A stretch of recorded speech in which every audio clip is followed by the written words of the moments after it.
가만 고객 DB 이렇게 하면 100% 계약 나옵니다. 영업하시는 많은 분들이 DB를 사시거나 TA를 통해서 영업을 하시는데요. DB 영업이든 TA든 영업에 사실 가장 중요한 거는 소개랑 추가 계약이거든요. 그래서 오늘은 DB 가만 고객을 무조건 이제 계약으로 이끌어내는 방법에 대해서 소개하려고 합니다. 첫 번째, 열심히 영업을 하시는데 이제 계약 건수는 제자리여서 답답한 경험이 있으실 것 같아요. 일단 이 현상은 이제 굉장히 자연스러운 거거든요. 그래서 영업은 이제 물론이고 모든 기업의 제품과 서비스는 에너지를 갈아 넣으면 어느 시점에서는 이제 성장 정체기가 생기게 돼요.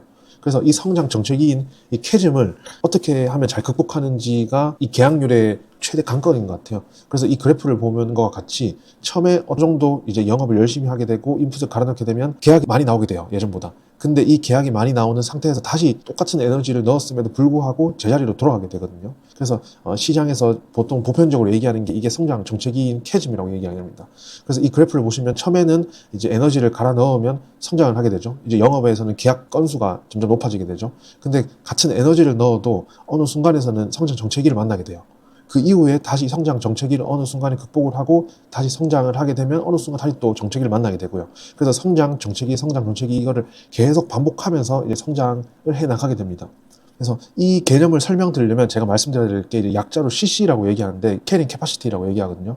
그래서 이 개념은 제가 처음에 이제 토스 세션에서 처음에 알게 됐던 개념인데 누가 이 개념을 처음에 만들었는지는 모르겠지만 어쨌든 영업함에 있어 열심히 일한 것 대비 결과가 잘 나오지 않는다면 이 이유를 분석하기에는 굉장히 적합한 개념이라는 생각이 들거든요. 그래서 이 그림을 보시면 어느 정도 인풋을 저희가 계속 넣게 되면 이 인풋의 에너지 양은 물고기라고 생각하시면 돼요. 이 물고기가 계속 같은 이 수용량에 들어가게 되면 어느 순간에 다 죽게 돼요. 그러니까 즉 이제 계약률은 높아지지 않은 상태로 계속 에너지만 들어가게 되는 거죠.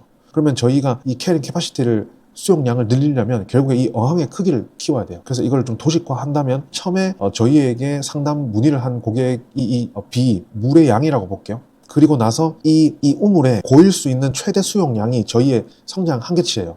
그러면 결국에는 저희가 문의한 고객의 개수가 늘어나면 늘어날수록 이제 저희의 성장 수용량도 늘려야 돼요. 그러려면 뭘 해야 되냐? 첫 번째는 당연히 문의한 고객 수를 늘려야 되고요. 두 번째는 저희 우물에 들어왔을 때 이 우물에 빠져나가는 고객을 막아야 돼요. 그 두 개를 즉 이제 인풋을 늘리고 이 아웃풋을 줄여야 되는 거예요. 그래야지 저희의 이제 인풋한 고객 수 대비해서 빠져나가는 고객 수가 적어야지 계약한 고객 수는 점점 많아지겠죠. 그래서 이걸 조금 더 구체화시키면 이제 두 가지를 분석해야 되는데 첫 번째는 저희에게 문의했으나 이제 계약으로 이어지지 않은 고객, 첫 번째 이 로스트 고객이고요. 두 번째는 저희에게 계약을 하기로 마음먹은 사람들. 두 번째 타겟을 분석하게 되면 앞에 말씀드렸던 이 문의한 고객을 어떻게 하면 저희한테 컨택이 돼서 빠져나가지 않게 할 수 있을까? 이 부분을 이제 해결할 수 있을 것 같아요. 그래서 이 두 개 타겟층을 이제 분석을 해야 되는 게 먼저예요. 그래서 첫 번째 이제 계약으로 이어지지 않은 고객, 저희에게 문의는 했으나 계약을 하지 않고 빠져나간 고객, 이 사람들을 먼저 분석을 해야 되는데 첫 번째는 이 사람들을 분석한 첫 번째는 이제 어느 정도 수익금을 지불할 수 있는 고객을 정의하냐, 이게 첫 번째예요. 왜냐하면 저희한테 계약을 한다고 의사는 있어도 저희한테 지불할 만한 이제 돈이 없으면 결국에 그 사람은 사실 고객이 될 수가 없거든요. 그래서 첫 번째 단인 이 사람이 얼마나 이제 구매 능력이 있느냐를 봐줘야 돼요. 그리고 두 번째는 관심이 있어서 문의했는데 왜 이제 전화 상담에서 방문 상담으로 이어지지 않았는가, 어떤 부분이 문제가 있었는가, 이 부분을 이제 파악하셔야 되고요.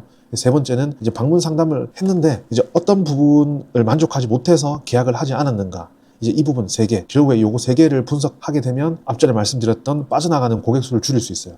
두 번째는 이제 계약으로 이어진 고객인데요. 기존에 저와 계약으로 이어진 고객들의 공통점을 분석하게 되면 이 또 수용량을 늘리는 데 도움이 되거든요. 그래서 기존에 계약으로 이어진 고객은 언제부터 저와 계약하기로 마음먹었냐는 거예요. 제일 처음에 저를 만나게 된 온라인에서 상담 문의를 한 시점 저와 계약을 하기로 이미 마음을 먹었냐, 아니면 전화 상담을 했을 때 저와 계약하기로 마음을 먹었냐, 그것도 아니라면 방문 상담을 하고 나서 신뢰가 생겨서 계약을 하게 됐느냐, 이제 이것들을 기존에 계약한 고객들한테 전화를 하셔서 이제 한번 조사를 해보시면 좋아요. 어떤 단계에서 저와 이제 구체적으로 계약 의사가 생겼는지에 대해서. 그러면 어떤 단계에서 계약 의사가 생겼는지가 파악이 되면 그 다음 단계는 이제 해피 모먼트라고 얘기하는데 고객이 가장 행복했던 순간이에요.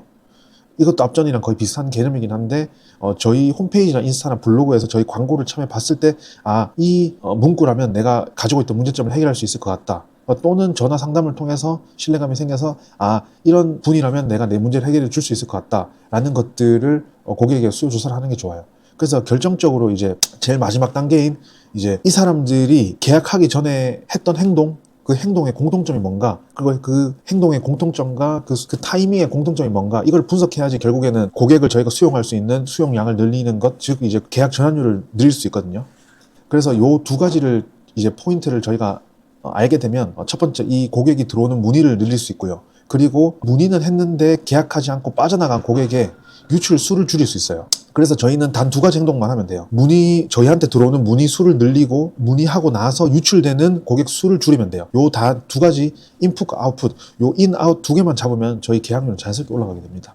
그래서 이거를 이제 연간으로 쭉 지표를, 만약에 이거는 굳이 할 필요는 없긴 해요. 근데 이거를 만약에 할 수 있다면 더 좋겠죠. 한다면 3월 달에는 저희한테 이 정도 문의가 왔는데 10명은 빠져나갔고 20명은 계약을 했다. 6월 달에는 25명은 저희한테 계약을 했고 15명은 문의를 했으나 유출이 되었다. 이런 식으로 연간 그래프를 나타낼 수 있겠죠. 그러면 저희의 목표는 뭐냐? 이거를 매년 꾸준하게 유지하는 겁니다. 어떤 달에는 몇 천만 원 이제 계약을 하고, 어떤 달에는 몇 백만 원 계약을 하는, 이런 규정적이지 않은 이 계약률이 아니고, 이걸 리텐션을 꾸준히 유지해 주는 게 중요하거든요. 그래서 이 3월에, 6월에, 9월에, 12월에 계약률 이렇게 들쭉날쭉 하는 게 아니고, 결국에 저희가 만약에 이 수용량을 늘리게 되면 인과 아웃을 적절하게 늘려서 저희 어항의 전체 크기를, 고객 수용량을 늘리게 되면 결국에 이 리텐션은 꾸준하게 유지가 돼요. 그게 저희 목표예요. 꾸준하게 계약하는 거. 그래서 어떻게 하면 이 인풋과 아웃풋을 꾸준하게 늘릴 수 있을까? 이거를 조금 더 구체화시키자면, 이거를 퍼널화시키면 저희가 어떤 단계에서 문제가 있는지를 알아야 되거든요, 먼저. 그러면 첫 번째 단계에서 노출이 됐을 때 저희를 고객이, 제일 초반 접점이죠. 고객이 저희를 알게 되고 어떠한 시점에서 저희에게 문의가 들어왔는가. 그래서 뭐 이런 여러 가지가 있을 거예요. 뭐 지인이든 인스타든 네이버 광고를 보고 했든 유튜브를 보고 문의를 했든 뭐 여러 가지 첫 번째 고객과 저희가 만나는 그 접점이 있을 거예요. 그 접점이 문제가 있게 되면 아예 첫 번째 시도조차 되지 않겠죠. 근데 나는 만약에 하루에 문의가 뭐 5건, 10건 이상 꾸준히 온다. 최소한 2건은 문의가 온다. 이런 사람들 같은 경우는 그 다음 단계에서 어떤 게 문제인지를 봐줘야 돼요. 그러면 문의 전환이겠죠. 이 단계는 보통 마케팅 단계에서 많이 이뤄내는 건데, 영업에서는 이 단계를 생략을 할게요. 그러면 문의 단계로 넘어가는데 전화 상담을 하게 되죠. 그러면 전화 상담을 저희가 하루에 2명이 문의가 와서 전화 상담을 2명을 했는데 거기서 몇 명이 방문 상담으로 이어지느냐, 이 전환율을 또 봐줘야 돼요. 그래서 우리가 크게 보면 저희를 처음에 알게 됐던 이 노출 단계, 그리고 저희와 전화하게 됐던 이 문의 단계, 그리고 마지막 단계인 계약, 방문 상담인 계약 전환 단계, 요 세 가지 단계에서 각 단계를 넘어갈 때 어떤 부분에서 문제가 있느냐를 중점적으로 파악하시는 게 좋아요. 그래서 내 약점이 뭔가를 잘 파악하셔서 이 순차적으로 이 유입이 막혀 있는 데를 뚫어 주셔야 돼요. 내가 만약에 아예 상담 문의조차 내가 잘 안 된다. 그러면 마케팅 대행사를 어디 쓸지도 고민해 보셔야 되고, 내가 어떻게 하면 마케팅 대행사에 의존하지 않고 DB를 뽑을 수 있을지에 대한 고민도 필요하고요. 근데 만약에 내가 하루에 그래도 꾸준히 문의가 뭐 2건에서 10건 이상, 5건 이상 꾸준히 온다. 그러면 그 다음 단계인 전화 상담을 내가 어떻게 하면 잘 할 것인가를 또 고민해 보셔야 돼요. 그러면 만약에 내가 전화 상담이 잘 된다. 그럼 전화 상담을 통해서 방문 예약이 잘 잡힌다. 그러면 이제 방문 상담에서 어떻게 하면 작은 계약이라도 이끌어낼 수 있을까를 고민하셔야 되는 거죠. 그래서 이 단계를 단계적으로 분석을 해 나가신다면 이 수용량의 첫 번째 단계인 인과 아웃, 즉 어항의 크기를 키우는 데 도움이 될 거예요.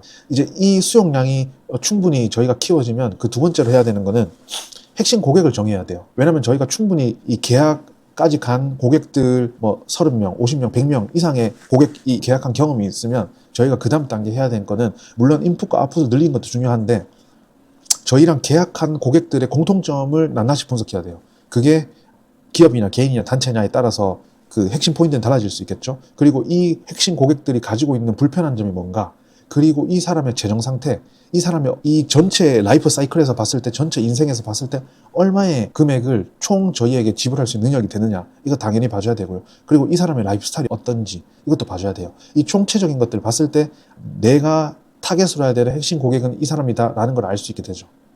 그래서 이 사람이라는 걸 알게 됐고, 첫 번째 핵심 고객 정의도 됐고, 이 어항의 크기인 인풋 아웃풋도 늘려졌어요. 그러면 저희가 해야 되는 건 뭐냐면, 이제 잉여 현금이 어느 정도 돌게 돼요.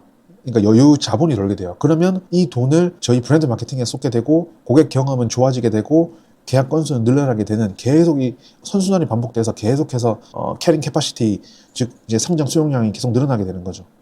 그렇게 돼서 최종 단계에는 이제 저희가 하고 있는 아이템을 컨설팅이라고 얘기할게요. 그럼 컨설팅 쪽 아이템에서 저희가 이 전체 우리나라 대한민국 시장에서 먹을 수 있는 큰 시장을 다 먹었어요.